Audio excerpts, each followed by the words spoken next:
Look, it's wonderful to be back home for somebody who doesn't live here, and the fan support is huge. You can't imagine it until you come here. You see what I have as in the form of support here. You know, there's so many people behind me. They're wishing me well. They were shaking hands, and it's a good feeling. You know, you don't get it every day in life, and one has to respect them and give them the time of day. The 40-kilometre prologue produced the second surprise result of the season when Alfie Cox and Ralph Pitchford outqualified their proudly South African Nissan teammates Grobler and Jordan by a whopping 43.7 seconds.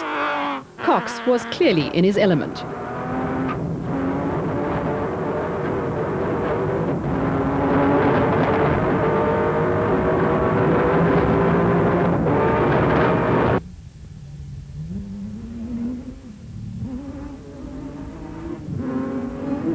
Grobler and Jordan posted a time of 33 minutes and 28 seconds, with Jordan lamenting the fact that they'd fallen for the oldest trick in the book as far as Cox's strategy was concerned.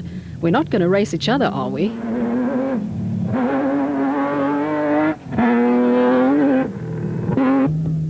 Nissan Sugarbelt 400 special vehicle winners Gary Bertholdt and Siegfried Rousseau again set the fastest time in the category and gave notice to their rivals that they were the ones to beat in the iBurst Advansoft bat.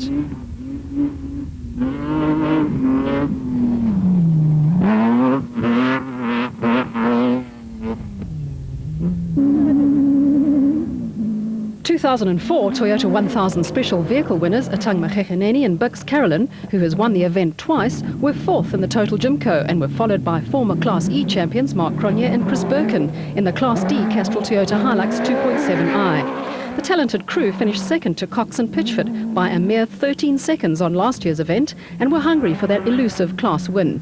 They didn't finish the Nissan Sugarbelt 400 and were second to Manfred Schroeder and Alec Harris on the Nissan Dealer 400.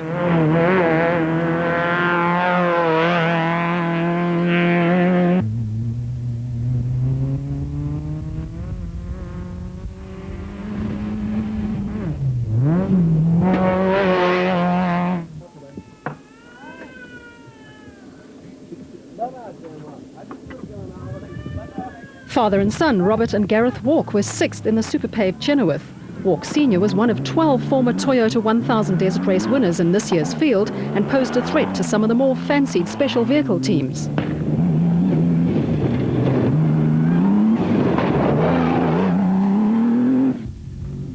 In 2003 Toyota 1000 winners John Weir Smith and Jeff Minute were only 10 seconds slower than the Walks, and the scene was set for an epic struggle in the Botswana bush. The Kopanong Hotel Super Team Jimco is one of the better Class A machines as far as speed and handling goes.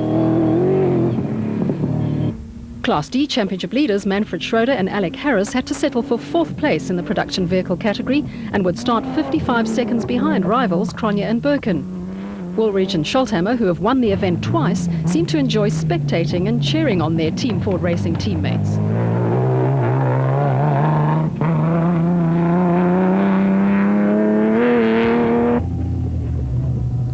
Nissan Dealer 400 runners-up Will Battershill and Reg Sutton were ninth fastest in the ex-Terence Marsh Jimco, which is powered by a supercharged Mitsubishi V6 motor.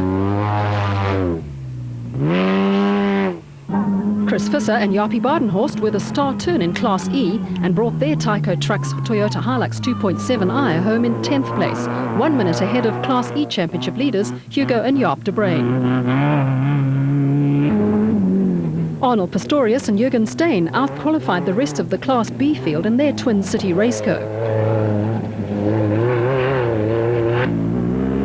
Ultimo driver Gary Gillingham was under pressure from Shamir Variawa and VZ van Zyl in the total Jimco. Variawa started at the back of the field and had to contend with extreme dust and hazardous overtaking.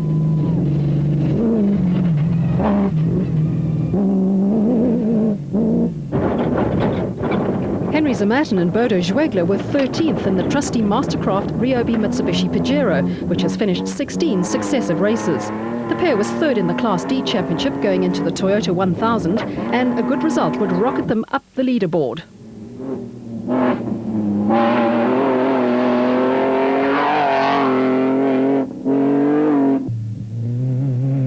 Gavin Cronje and 4 times winner of the event as co-driver Robin Houghton were only 0.5 of a second slower than Zamatin. With Class B winners on the Nissan Dealer 400, Ernest Corbett and Warwick Goosen 15th overall in the Century Property Development's bat.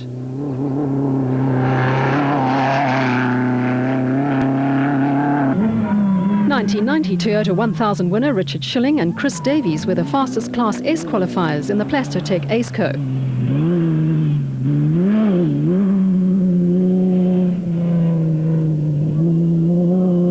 Class B championship leaders Evan Hutchison and Trevor Ormerod had to settle for 22nd after the motor in the Motorite bat went off song.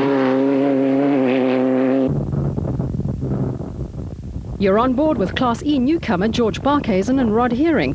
The Toyota Hilux was previously campaigned by husband and wife Marius and Tracy van Vuren, who are considering building a super production vehicle. Barkhuizen and Heering qualified 2 seconds faster than Thomas Rundle and Stavros Yanakis in the Baden Tyre Services Nissan, which suffered an intermittent misfire.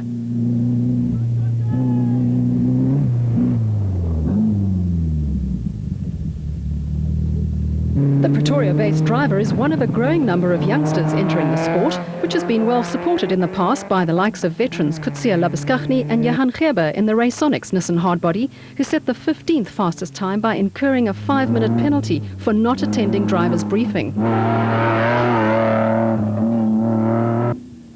Bevan Berthold and Nick Salamelela had electrical problems on the iBurst Advent Soft Bat and picked up a similar penalty and would start 45th. Go!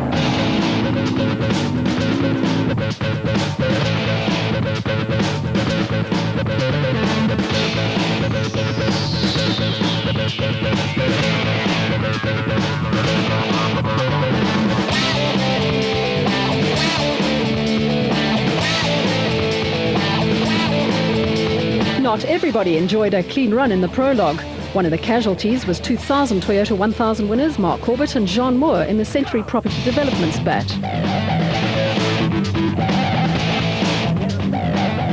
Yeah, we had a good run to begin with. First 20 k's went very well, and then the gearbox gave up on us about 10 k's before the end. So it's back to the drawing board for us tonight, and we'll come back to fight tomorrow with a bit of a penalty. The rules work that we get 1.5 times the fastest competitor, so we'll have about a 20-minute deficit to start with tomorrow, but it's a long race, so anything can happen. Dion Skummen and Jan Syme limped home with a broken torsion bar bracket on the Autopage DuPont Telecom Nissan.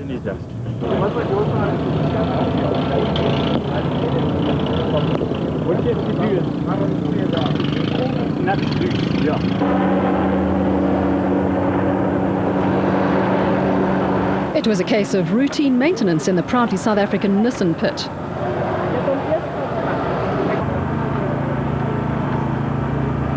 But there were problems in the Motorite racing camp. Yeah, it looks like it. We had a good prologue. We got lost once or twice, but we were running quick. It was very tight, so yet again the small car worked very well. Our time, I think, is very good. Unfortunately, with about 5 kilometers to go, we picked up a slight misfire. We're not too sure what it is. We don't know if we've dropped a valve, or we're just busy working at it now, trying to see what the problem is. Hopefully we can get it sorted out.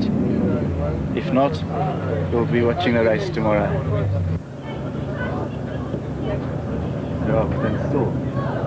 Yeah, basically we don't have any equipment here to check the compression, so we're just going to put a pipe down the plug hole and then feel by turning the engine if there's any compression on the different cylinders.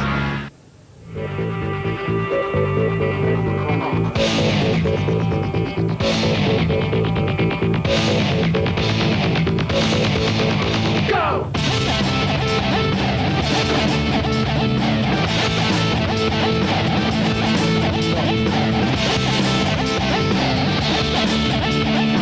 Things weren't looking too good in the Motorite racing pit.